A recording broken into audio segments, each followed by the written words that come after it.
Brian Bowersock, the Auto Man here. Today we're talking about the evaporator core of your AC system. You may say, what's an evaporator core? Well, that's the actual core inside your dash that the AC blows the air across to get the cool air. There's a lot of moisture built up on that, and you can get contaminants stuck to it, especially when you have a cabin filter like this. We see a lot of cabin filters that are plugged up extremely bad.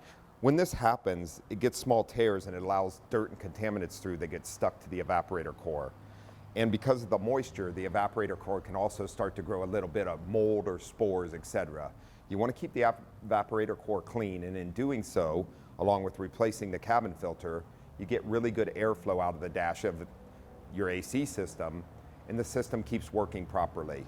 Without good airflow, you can often ice up the evaporator core or cause other problems. So what we recommend yearly is actually to do what's called an evaporator core cleaning, and it will also deodorize it, and it also helps remove any spores or contaminants that are stuck to the evaporator core. In doing so, it helps our family members that have asthma or allergy problems, other things like that, to keep everybody inside the car feeling well and the AC working good. Join the Auto Man next Friday during News 8 at 7 a.m. and 7 p.m. on the CW. Plus, listen to Auto Talk Radio Saturday mornings at 7 on the AM 760 KFMB.